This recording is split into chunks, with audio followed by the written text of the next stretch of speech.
Los más pequeños comienzan su liga. Todos los viernes en las instalaciones deportivas de la Alhóndiga Sector 3 y Juan de la Cierva, los niños y niñas de Getafe aprenden los valores del deporte en la Liga Polideportiva Prebenjamín, sin clasificación, sin ganadores ni perdedores. Una competición donde el objetivo es la educación en valores a través del fútbol sala, balonmano y baloncesto. El fin de semana deportivo arranca todos los viernes con los más pequeños y su Liga Polideportiva Prebenjamín.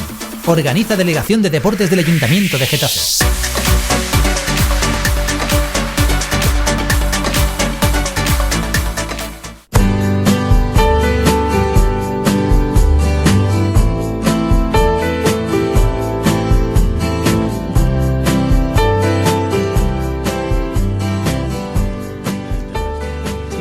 Bueno, pues ya estamos otra vez aquí en directo, seguimos con el programa, con Getafe Despierta, aquí en Getafe Radio, y bueno, pues hoy se nos ha tenido que escapar antes por motivos de sus clases universitarias nuestro compañero Borja Quintana, y aquí seguimos nosotros en el estudio, que como sabéis, cada viernes, la semana pasada nos falló y ahora nos va a contar dónde estuvo nuestro compañero Hugo Paternina, que estuvo pues hablando de uno de los temas de los que hoy vamos a tratar, y como ya sabéis, todos los viernes tenemos esa sección, La Voz de la Diáspora, y ya saludamos en el estudio a Hugo Paternina. Hugo, muy buenos días.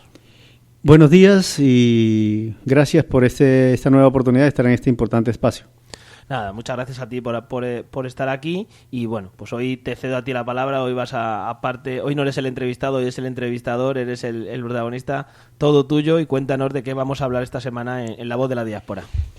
Bien, en esta ocasión vamos a hablar de la diáspora rom o gitana, y para ello vamos a tener un invitado de lujos, como es Carlos Muñoz, un importante gitano español, rom, que tiene la virtud de haber aprendido a hablar el romanés, o el romané, o el romaní, la lengua que los gitanos que llegaron a España a principios del siglo XV hablaban cuando llegaron aquí, pero que producto de la persecución, producto del grado de interpenetración que ha tenido con la sociedad mayoritaria hegemónica o comúnmente llamada paya, mal llamada paya,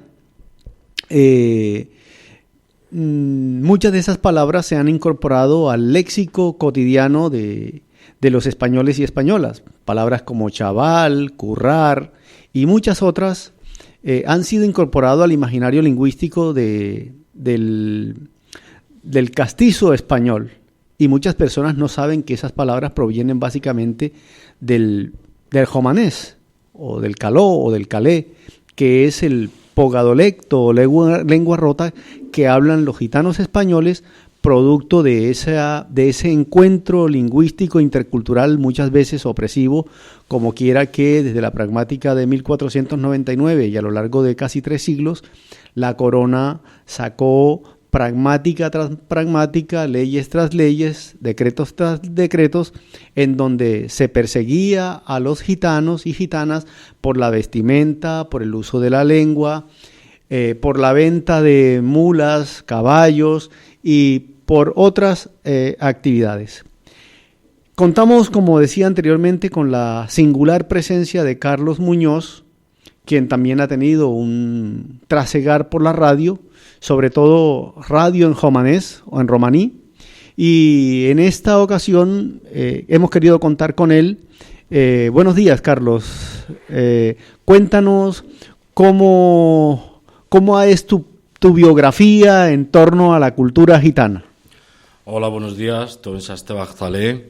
Bueno, pues mi biografía en torno a la cultura gitana es simplemente mi vida. Soy gitano, como tú bien has dicho, y la cultura gitana no es que la haya tenido que leer ningún libro, ni la haya tenido que estudiar. La cultura gitana forma parte de mi vida diaria.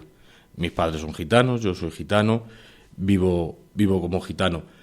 Lo que sí es cierto que una parte muy importante de nuestra cultura es la lengua romaní, y aquí la lengua desapareció pues por los motivos en parte que tú has dicho hace un ratito.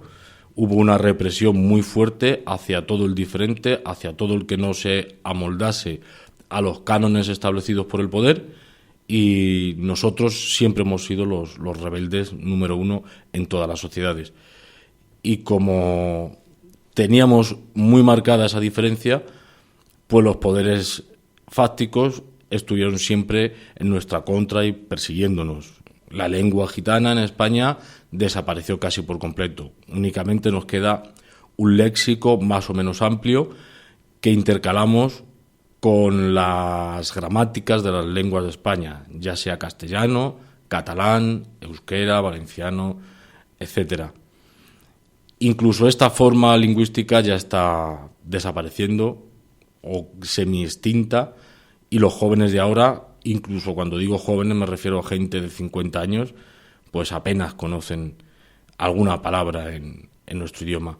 Yo lo que tuve que hacer fue simplemente aprender la gramática de gitanos de fuera de España, y ahora pues tengo el privilegio de poder comunicarme con cualquier gitano de Europa. Carlos, el romaní o romanés se descubrió realmente en Europa hacia el siglo XVII, siglo XVIII. Esta lengua la sitúan importantes investigadores de la lingüística como Marcel Curtiades, Jaron Matras y otros más en el nordeste de la India, y en concreto la zona de Kanauf y el viejo Punjab. En este marco de Voces de la Diáspora, nos gustaría que nos situaras en esa diáspora gitana o rom desde la pretérita India hasta lo que hoy es el territorio español. Bueno, los motivos por los que salimos de la India, pues hay diversas teorías. Hay quien dice que salimos de allí por la invasión de los pueblos persas. Hay quien dice que salimos de allí para mejorar nuestra situación económica, pero siempre se ha situado al gitano en un plano muy bajo dentro de la sociedad. Siempre se nos ha denominado pues los parias, que es un término mal usado en Occidente, los parias de esa sociedad india. Y los últimos estudios, como bien has mencionado, de Marcel Curtiades, entre otros, Marcel Curtiades es un lingüista que ejerce en la Universidad de la Sorbona, en París, pues nos desvelan que los gitanos éramos una élite intelectual en la India y que simplemente nos desplazamos a petición de otros reinos pues para mejorar el estado cultural y académico de esas regiones, algo que nos puede chocar mucho porque, claro, si tú mientas o nombras la palabra gitano, lo primero que te viene a la imagen es una imagen de marginalidad y de analfabetismo. Sin embargo, en esta época los gitanos teníamos un nivel bastante superior al de la gente que nos rodeaba. Cuando salimos de allí, pues nuestro primer punto de partida fue Persia, y se sabe porque dentro de nuestro vocabulario existen muchas voces persas. Después seguimos avanzando hacia el oeste hasta llegar a la península de Anatolia, en Turquía, y allí los grupos se dividieron. Uno siguió hacia el norte de África y el otro se adentró en Europa. Los gitanos españoles provenimos del grupo que se adentró hacia Europa, lógicamente, pero los gitanos españoles hicimos una ruta diferente y no pasamos por la zona de influencia rumana, y eso lo demuestran el léxico que actualmente conservamos en España, que todavía conservamos en España. A España se cree que llegamos a principios del siglo XV, concretamente en 1425, es la primera fecha en la que igual se recoge la entrada de gente romaní en los reinos de España. El que haya habido antes no se sabe, hasta que no existan documentos que así lo corroboren, pues no podemos afirmarlo. Desde 1425 hasta 1499 la convivencia fue más o menos posible entre la población gitana y entre la población no gitana. Pero pronto, como tú bien has nombrado antes, los reyes católicos o caóticos, llámeseles como quiera, dictaron la primera pragmática o norma antigitana en 1499. Y desde 1499 hasta el año 1978, y digo bien, 1978, con la entrada en vigor de la actual Constitución, pues en España ha existido legislación o normativa abiertamente racista y abiertamente antigitana. La última, concretamente, fue la normativa interna de la Guardia Civil, que dejó de tener efecto en el año 1978, por la cual se encomendaba al cuerpo la especial vigilancia de gitanos y recogido así de forma expresa. Gitanos. Yo nací en el año 71, pues por ley, hasta el año 78 podía estar vigilado y controlado por la Guardia Civil en este país. Ahorita hablabas de la salida de Kanauj, pasando por Persia, antes por lo que hoy es Afganistán, Pakistán, Armenia, Georgia. Eso nos dice que estamos ante un pueblo peregrino, ante un pueblo nómada, de alguna manera. Sí, sí. Y ese nomadismo también podemos percibirlo en los estratos lingüísticos. Hacías referencia ahora que en el romanés o romaní hay una importante presencia de lenguas, de palabras persas, armenias, griegas, rumanas, eslavas. ¿Podrías, de manera gráfica e instantánea, hacernos alguna referencia como un importante conocedor de la lengua romanés, de cuáles son esas palabras de origen griego, de origen eslavo o de origen persa que se encuentran en esta lengua mestiza, por decirlo de algún modo? Sí, a ver, se calcula que aproximadamente más del 70% del léxico gitano es de origen indio. Por ejemplo, los números Yek, Dui, Trini, Star, Panch, del 1 al 5.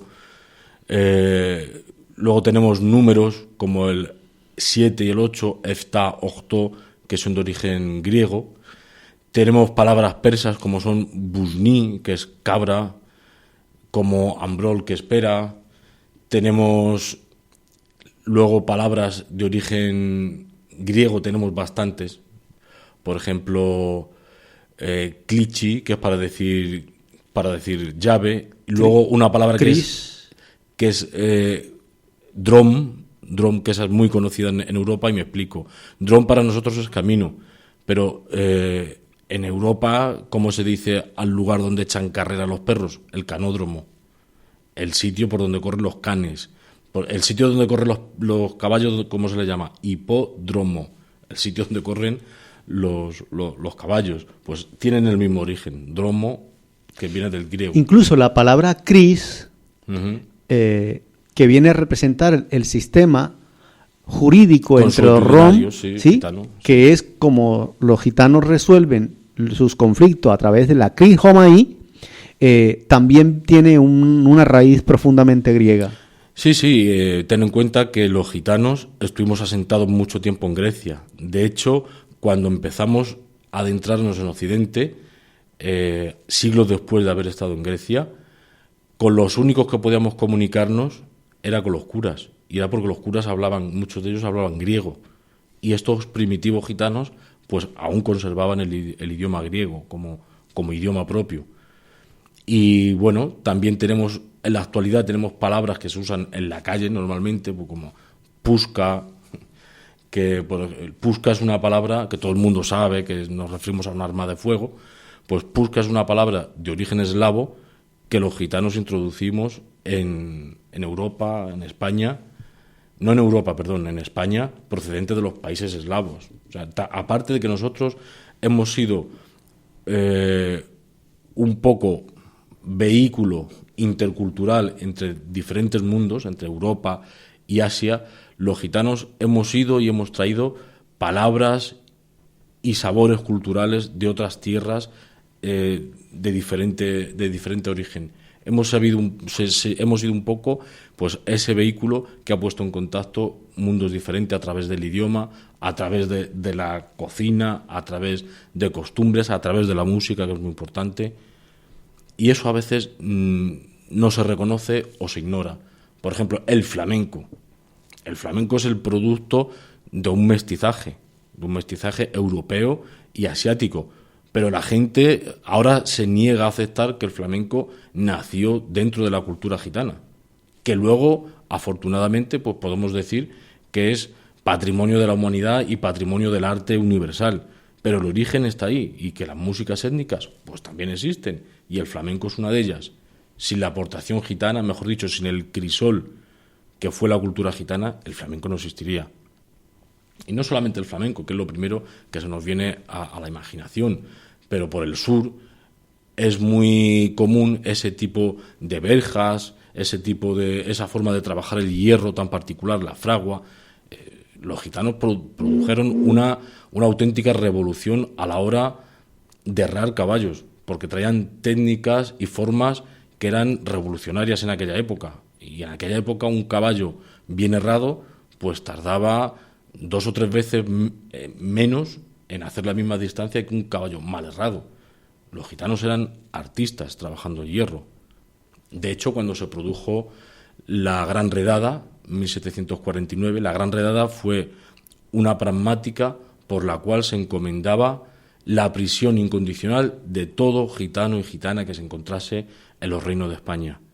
Pues hubo pueblos donde los alcaldes y los vecinos escribieron cartas al rey pidiendo por favor que les liberasen a sus gitanos, a los gitanos de su pueblo, porque eran los únicos capaces de arreglar y de manejar los útiles de labranza, que eran de hierro, casi todos. Pues nuestra historia siempre ha sido así, de luces y de sombras. Tu exposición reconfirma efectivamente esa movilidad geográfica, si no queremos llamarlo itinerancia.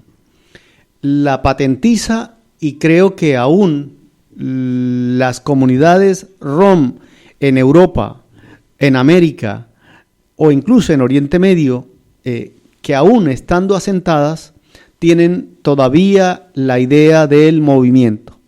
Y además es muy importante tener en cuenta este aspecto porque cuando ellos llegan aquí, en gran parte de los países de Europa, muchas de las poblaciones se encuentran arraigadas al territorio. Y efectivamente la movilidad que experimentaba el grupo gitano le posibilitaba conocer la geografía, los accidentes geográficos, las minucias topográficas de un país. Eso fue así en Francia, en Alemania, en Suecia y en España en particular. Decíamos hace un instante que el primer documento en donde se registra la presencia del pueblo gitano en este país data de 1425. Pero si bien se le constata esa presencia en Jaca, al poco tiempo están distribuidos por todo el país. Esa movilidad geográfica entra en profunda contradicción con la tendencia del Estado a concentrar las poblaciones. ¿Crees tú que esa itinerancia, entonces, como hoy, sigue siendo un eje de enfrentamiento entre el pueblo rom y las sociedades hegemónicas o gallegos? Bueno, he de decirte que en España el gitano, cuando intentó asentarse, pues las instituciones y las fuerzas de orden o desorden público se lo prohibían. Incluso existía legislación que te decía cómo tenías que asentarte y había pueblos en los que estaba prohibido que los gitanos viviesen ahí. Por eso, en muchos pueblos de Andalucía, de La Mancha, de Extremadura, nos encontramos en la actualidad que tienen poblaciones gitanas muy altas, un alto porcentaje, y el pueblo de al lado pues está prácticamente vacío. Muchas veces cuando el gitano ha tratado de asentarse y dejar ese nomadismo, pues se lo han prohibido porque nadie quería tener gitanos como vecinos. En muchas ocasiones ese nomadismo ha sido un nomadismo forzado. Cierto es que en la actualidad, y tengo constancia de ello, de que en América pues la situación es diferente entre gitanos de de origen no español y que prefieren vivir nómadas. Y eso sí entra en contradicción muchas veces con las normativas de los países que intentan asimilarlos a la norma, que intentan que vivan encerrados entre cuatro paredes. Pero no solamente pasa en América. En Francia, por ejemplo, la tradición nómada es muy alta. Y existen espacios acondicionados para que la gente acampe y para que la gente viva en esos espacios. Eso sucede también en Alemania, pero en los últimos tiempos nos estamos encontrando que se trata de recortar esa serie de beneficios o privilegios y cada vez se pone más trabas al nomadismo voluntario o directamente lo que se intenta, como son el caso de Francia y de Italia, es la expulsión, y lo digo bien, la expulsión incluso de ciudadanos europeos, ciudadanos que se pueden acoger al Tratado de Schengen, y sin embargo se les ha expulsado siendo ciudadanos europeos, pero tenían la condición de ser gitanos, y claro, parece ser que existe un recorte social y un recorte de derechos cuando ese ciudadano es gitano. Eso pasa en Europa y eso, desgraciadamente, y tú me lo podrás confirmar mejor que yo, pasa también en América, por lo que escucho de todos nuestros hermanos de Colombia, de Chile, de Brasil, de toda esa zona. Sí, a propósito, ahora que hablabas en Francia, por el eje fundamental de ir constituyendo desde 1789 un pensamiento profundamente republicano, hay que decir que no se reconoce al pueblo rom su elemento diferencial desde el punto de vista lingüístico, social, étnico y cultural. En ese sentido, en Francia se les considera gens de voyage, que son gente de viaje, realidad que comparten con geniches y personas que no son gitanas, pero que el Estado hasta ahora ha garantizado unos espacios donde puedan pernoctar, donde puedan ocupar donde puedan estar durante un determinado tiempo sin afectar el libre desarrollo de las actividades municipales. Por el otro lado, comentabas un poco de la realidad transmigrante o itinerante de algunos grupos rom que existen en distintos países de América Latina. Al respecto, habría que decir que hacia 1498 se constata la primera presencia de gitanos en América. Ya en el tercer viaje de Colón hay gitanos en América, sobre todo en la isla de La Española. Sobre todo porque a partir de 1450 las relaciones que más o menos armoniosa y hospitalaria había tenido la corona y múltiples nobles en relación con la presencia de gitanos en sus territorios, empezó a resquebrajarse como se puede resquebrajar cualquier relación humana. Los conflictos entre personas de una misma etnia, de un mismo grupo, incluso familiar, es notable. Entonces, con los gitanos empezó a pasar lo mismo. Muchas veces fueron conflictos por desencuentros, sobre todo porque un grupo que tenía en la itinerancia y el nomadismo una seña de identidad frente a poblaciones que estaban consolidándose sedentariamente, más la lógica de un Estado centralizador de todas las actividades humanas llevó a que hubiesen muchos desencuentros. Y producto de esos desencuentros, 4 gitanos, 2 gitanos y 2 gitanas estaban purgando cárcel. Y como Cristóbal Colón en su tercer viaje no reunía la cantidad de tripulantes necesarios, hubo un indulto que posibilitó que 4 gitanos llegaran por primera vez al territorio americano. Lo que podríamos decir que la primera colonia gitana en América es de origen caribeño, ¿sí? Porque se instala fundamentalmente en lo que hoy es República Dominicana. Con el paso del tiempo, los gitanos hicieron parte de ese importante fenómeno que se constituyó aquí y se llamó además los llovidos. Los llovidos era el ilegal del siglo XV, finales del siglo XV, principios del siglo XVI, que eran aquellas personas que por una u otra razón querían pasar a las Indias, que era como se llamaba la América entonces, pero la corona impedía el paso de esas personas por razones religiosas, por razones culturales, por razones étnicas. Y entonces estas personas aprovechaban la ilegalidad para pasar a las Indias junto a judíos, junto a protestantes y junto a los mal llamados moros, porque para pasar a las Indias se requería una licencia. Con ese objetivo se creó la Casa de Contratación de Indias para regular el monopolio religioso, pero también el monopolio de quienes podían pasar a las Indias o no.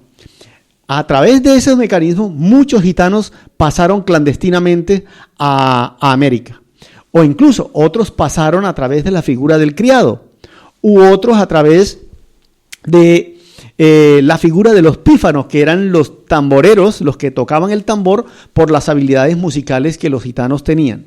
De tal manera que América también se convirtió en lugar de la diáspora gitana. A partir de 1498 y hasta incluso después de la caída del muro de Berlín, se empezó distintos países de América a recibir población gitana. Diáspora que todavía no ha terminado. Diáspora que todavía no ha terminado. Muchos gitanos, por ejemplo, de la República Checa están yendo a Canadá. A Canadá o a los Estados Unidos, o incluso dentro del periodo de independencia de América Latina, ¿sí? En distintos países de América Latina, entre 1810 y 1830, se tiene conocimiento de gitanos que hacían travesía desde la Pampa de Argentina hasta Caracas.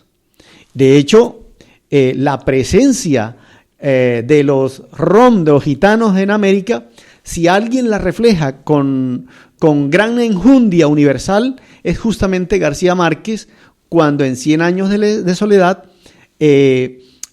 refiere de manera muy curiosa y además de manera muy estimada la figura de Melquíades, este personaje diestro en el manejo del oro y de los metales, que construye un relato bastante aceptable, bastante no tan romántico, sí ajustado más o menos a la historia, pero también muy positivo sobre la presencia de la cultura gitana también en América. De tal manera que podríamos decir que los romo gitanos, si bien provienen de la India, son de todos los lugares del mundo, porque se considera que cerca de 12 millones de personas rom habitan el planeta, en distintos países. Y además llama poderosamente la atención que la población rom, que podría ser 3 veces o 4 veces el estado lituano, ¿sí?, o cualquier otro país báltico, no se ha rendido a la habilidad de construir un estado, y antes sigue siendo la nación por estado, sin estado por excelencia.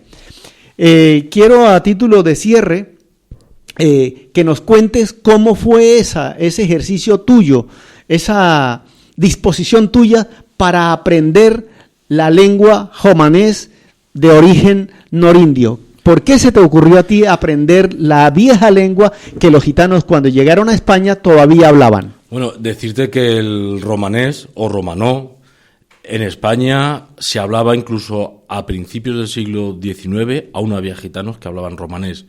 El deterioro fue brutal. Y el por qué yo me decidí a recuperar parte de mi propia cultura es muy sencillo. Hay un refrán en romanés que dice algo así como: con bistrel pesquichip bistrelpes. O sea, quien se olvida de su lengua se olvida de sí mismo. Los idiomas son una parte fundamental de la cultura de un pueblo. Y un pueblo que se olvida de su idioma, que le cortan su idioma, que no tiene su idioma propio o no se preocupa de recuperar su idioma propio, es un pueblo que está cojo, le falta una pata. Yo me veía así, que me faltaba algo, y cuando pude recuperar mi idioma, pues para mí ha sido un gozo tremendo y una satisfacción. ¿Cómo lo hiciste? ¿Quién ha contribuido en este proceso de recuperación y de revitalización de la lengua propia? Pues en los inicios fui muy autodidacta. Fui a una reunión en Francia donde no se trataba en esa reunión para recuperar el idioma, sino que era una simple reunión entre gitanos de distintos países, y yo vi que el gitano polaco se entendía con el gitano italiano, y el italiano con el rumano, y con el búlgaro, y con el ruso, y con el serbio, y para mí eso fue algo que jamás había visto. Ahí empecé a tomar información, empecé a hacer contactos, y ya te digo, un poco autodidacta, pues aprendí. Luego he seguido pues los caminos y el método de Marcel Courtiade, que como hemos dicho antes es un lingüista muy prestigioso de la Sorbona, y de la gente que le rodea, como Orhan Galius, George Sarau, gente que está muy metida en el tema lingüístico a nivel europeo. Y esperemos, ahora lo que estoy haciendo yo es intentar transmitirlo, poco mucho que sepa, transmitirlo aquí. Y puedo decir con satisfacción que ya hay gente en España, gitanos españoles, que han podido aprender, gracias a mí y gracias a otras personas, pues esta lengua tan fascinante y fabulosa. Y otro que no lo somos, pero nos interesa el idioma. Carlos, ha llegado el momento de epilogar este importante encuentro. Esperamos que se vuelva a repetir. Seguro que sí. Dinos la despedida en romanés. Tobensa Stebach Talé, Odel Tumensa Romalen Chavalen Vigayalen, Achen de Blesa. De Blesa.